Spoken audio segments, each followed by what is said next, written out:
You're not broken. You're repeating what you were never taught to escape. Pain isn't what ruins us. Our refusal to face it does. We grow up thinking that if we just try harder, hold on tighter, deny longer, maybe the pain will disappear. But it doesn't. It lingers, festers, and multiplies, not because life is cruel, but because we've never been shown the truth about suffering. The real reason why it stays. The real reason it becomes our identity. We think we're hurting because of what happened to us, a breakup, a betrayal, a loss, a failure. But look closer. The real wound isn't the event. It's the inner war we wage against it. That voice that screams, "This shouldn't have happened. Why me? I can't live with this." That's where suffering begins. In the resistance. That quiet, constant denial of what is. And the more we resist, the deeper we sink. We're wired to seek control, to cling to certainty, to believe that if life doesn't go our way, something has gone terribly wrong. But life has never promised comfort. It only promises truth. And sometimes, the truth hurts. It rips away illusions, dismantles our plans, and shatters what we thought was forever. But it's not the truth that destroys us. It's the way we fight it. You see, pain is inevitable. But suffering? That's self-created. That's the echo of resistance bouncing off the walls of our minds. We keep the story alive. We replay the moment. We drag the past into every present breath. And we wonder why we can't breathe. A breakup could have been the start of a new life. A betrayal could have revealed what you needed to see. A failure could have rerouted you to something better. But instead of letting life move us, we anchor ourselves in what we think should have been. We tell ourselves that healing is in control, in fixing, and in making it go our way. But the real healing starts when you surrender, not to defeat, not to despair, but to reality. Acceptance isn't weakness, it's strength. It's standing in the ashes of what once was and saying, "This is what's here. Now what will I do with it?" It's no longer investing energy in a war you can't win. It's pulling your power back from the illusion that life should have been different. And when you finally stop resisting what's already happened, the suffering begins to dissolve.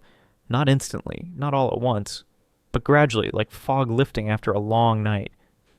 Because what was feeding the pain and the denial, the obsession, the blame, is no longer being served. And what's left behind is raw, honest emotion. That's when you begin to feel the difference between clean pain and dirty pain. One helps you grow, the other keeps you stuck. People who accept reality don't escape pain, but they learn from it. They transform it. Pain becomes a teacher, not a prison. They stop asking, "No, why me?" and start asking, "Oh, what now?" But here's where it gets deeper. Why do some of us keep reliving the same pain over and over again, even when we know better? Even when we swear we've moved on? Because your mind is running a script, one you didn't write consciously, one that was embedded in you before you even had words to question it. If love always came with pain, you'll associate pain with love. If comfort meant walking on eggshells, safety will feel like tension. Your nervous system memorized chaos. And now peace feels foreign. So you unconsciously recreate what's familiar, not because it's good for you, but because it feels like home. That's the trap.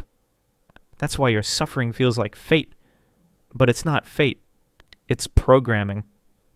Carl Jung said, "Until you make the unconscious conscious, it will direct your life and you will call it fate." And he was right. You're not cursed. You're not broken. You're not unlucky. You're repeating what's familiar, that's all. And familiarity doesn't care if it hurts. It only cares that it's known. You say you want love, but you chase what abandons you. You say you want peace, but you sabotage anything that feels calm. You say you want change, but you run back to what's killing you because the pain you know feels safer than the healing you don't. That's not weakness, that's wiring. And the only way to break it is to see it. Ask yourself, what emotions keep showing up in my life? What kind of people do I keep attracting? What story do I believe about myself? Am I unworthy? Am I too much? Not enough? Abandonable? Undeserving? These beliefs aren't true. But they are powerful. And until you confront them, they'll shape every decision you make. Every relationship, every dream you talk yourself out of. Every moment you stay small because expansion feels unsafe.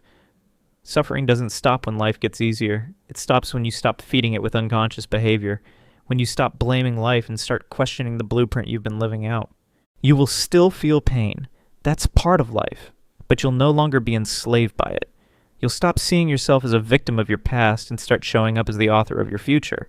And when that shift happens, everything changes. Because now, you're choosing your life, consciously, courageously, and fully awake. The ego is clever, and it knows your soft spots better than anyone. It whispers in your ear, feeding off every wound you haven't healed, every story of betrayal you haven't let go of. It wraps itself around your pain and convinces you that letting go would be a betrayal of your identity. And so, you hold on, not because you want to suffer, but because you've been tricked into thinking that suffering is who you are, that your pain is a badge of truth, a shield of righteousness, something that makes you real. But what if none of that is true? What if the pain you've been carrying isn't a testament to your strength, but a cage built by the ego to keep you from becoming who you truly are? That voice that tells you they hurt you and they need to pay. That voice that insists, you'll never be okay until they apologize. Isn't your intuition.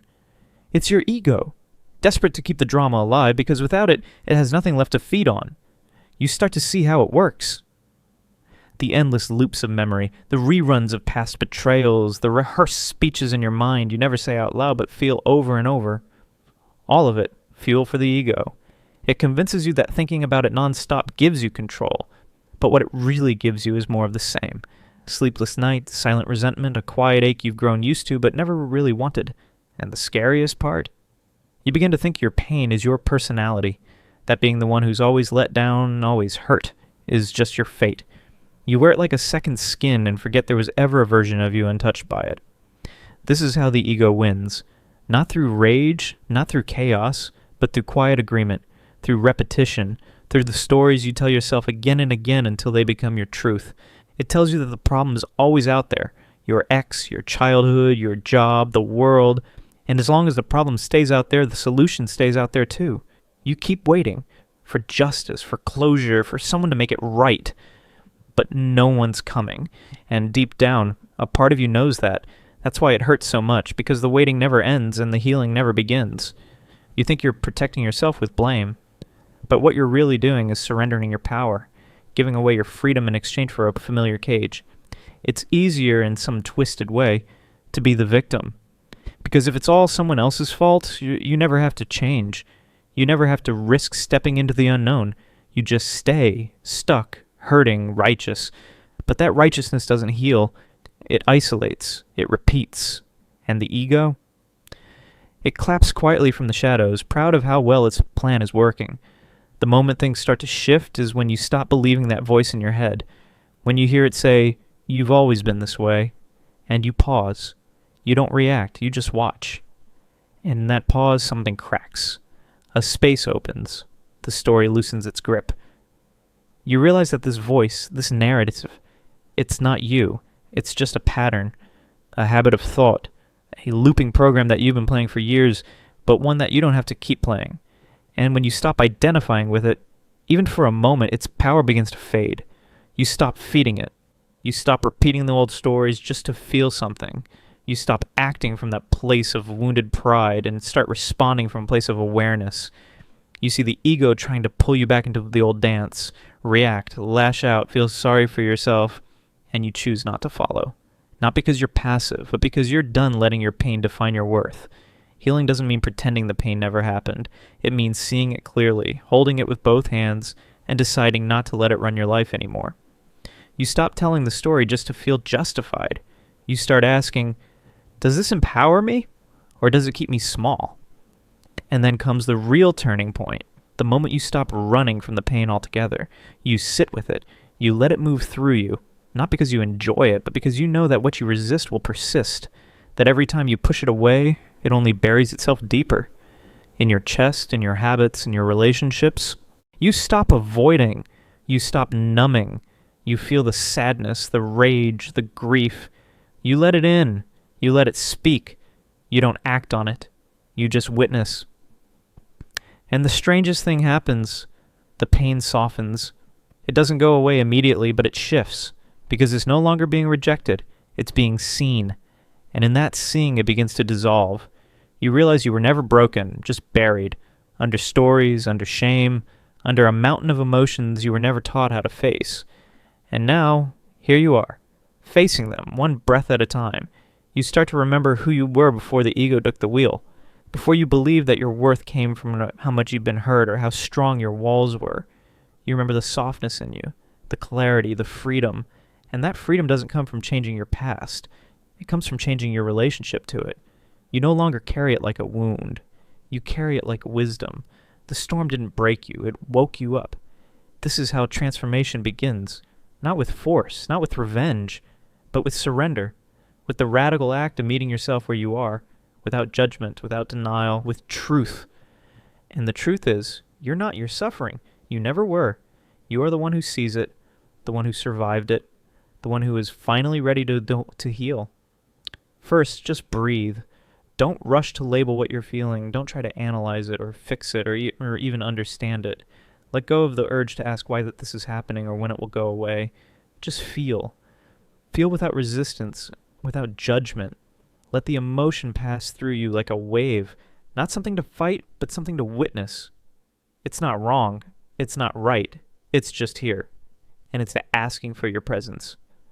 When emotion rises, grief, anxiety, anger, don't let your mind create stories about how unfair life is or how broken you must be. Go deeper than the thoughts. Drop into your body. Ask yourself, where is this feeling living inside me? Is it a tightness in the chest? A heaviness in the throat? A twist in the stomach? Don't fix it. Don't force it away. Just observe. Let your awareness rest there. Now breathe. Not to escape it, but to make space for it. Feel the breath move through your body. Let it soften the edges of the pain. You don't need a solution. Your only job is to be fully present, because something beautiful happens when you do. When you stop resisting the pain, its power over you begins to fade. You're no longer trapped by it. You become someone who can stand in the middle of suffering and remain rooted. That is strength. That is grace. Not the absence of pain, but the courage to hold it without breaking. Most people spend their lives running from discomfort. They distract themselves, numb themselves, avoid the silence. They hide behind addictions, achievements, or empty pleasures. But real freedom doesn't come from escape. It comes from facing what hurts with open eyes and an open heart. And when you do, you see it clearly. Pain was never your enemy. It came not to destroy you, but to awaken you. It came to transform you. And once you stop running, something shifts. You realize that your pain can serve you. It can be your teacher, your fire, your mirror. Not just something to heal from, but something that can help you evolve. This is the doorway to transformation. When you stop avoiding your wounds and begin to understand them, you unlock the power hidden inside them. You turn pain into fuel. You become something new. Carl Jung understood this deeply. He spoke of alchemy, not in the physical sense of turning lead into gold, but as a psychological and spiritual process. The lead is your suffering, your losses, your fears, your traumas. The gold is who you become when you walk through that fire with your eyes open to strength, depth, compassion, wisdom. These are the treasures waiting on the other side of suffering. So the real question isn't how to avoid pain, it's how to use it, how to let it deepen you, how to let it reshape you. The strongest people you know didn't become who they are through comfort. They became that way because they were broken, and they rebuilt. Because they faced the storm and chose not to shrink, but to rise. Every moment of pain is an invitation. You can close yourself off, or you can open. You can be shattered, or you can be shaped. There's a moment in life Jung called the dark night of the soul. It's the collapse of everything familiar. A season where the ground beneath you seems to vanish. You feel empty, hopeless, like you've hit the edge. But this isn't the end. It's the beginning. A hidden turning point. It's in that darkness that the deepest transformation begins. You're being asked not to survive it, but to awaken through it. Instead of asking, why me, ask, what is this teaching me? What truth is this pain trying to reveal? And when you start asking better questions, something powerful happens. You stop being a prisoner of your story and start becoming the author. You stop being defined by what happened to you and start defining yourself by how you respond.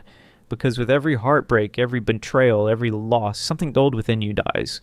But that death makes space. Space for something more honest, more real. You let go of illusions. You see what truly matters. And you begin to rebuild, not from fear, but from truth. If you look back, the moments that shaped you weren't the easy ones. They were the moments that forced you to dig deep, to stand up when you had nothing left. That is transformation. That is the sacred fire. Pain breaks you open. And in the pieces, you find parts of yourself you never knew were there. The strength, the resilience, the truth you had buried for too long, and in that truth you get to choose. Stay stuck or grow, stay small or evolve. That is the gift pain offers, not suffering for its own sake, but as a path to something greater. To alchemize your life, you must shift how you see suffering. It's not punishment, it's an initiation, a call to wake up to your own potential. Think about the people who inspire you most. They didn't get there because life was easy. They rose because they chose not to be destroyed by their pain.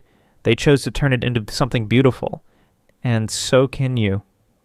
Your story may be messy, but it's also medicine. Your wounds may run deep, but they are also the well from which your purpose can rise. Let the pain drive you, not toward bitterness, but toward meaning. Let it shape your mission. Let it light a fire in you that cannot be put out. You don't need to be fearless. You just need to stop hiding. Walk through the fire. And when you do, you'll find something extraordinary on the other side. Wisdom, clarity, peace. These are not gifts for the lucky. They are earned in the crucible of experience. When you suffered and still chosen to love. When you failed and still chosen to rise. When you've been broken and still chosen to believe in your own light. This is what it means to be whole. To stop pretending. To stop waiting for the pain to vanish, and instead to stand tall in the midst of it. To own your journey, not in spite of the pain, but because of it. This is what Jung called individuation. Becoming fully, unapologetically yourself. Not who the world told you to be, but who you are when you strip away the masks. And when you finally reach that place, something deep within you shifts. You stop needing life to be easy. You stop fearing the hard moments. Because now you understand, they are shaping you, they are refining you, they are waking you up. Pain didn't weaken you. It revealed your strength. And now, the choice is yours. Stay in the cycle of suffering, resisting what is, or choose to rise, to become unstoppable. Not because life got easier, but because you became someone who could face anything and still remain whole. This is your moment. Not to run, not to shrink, but to transform.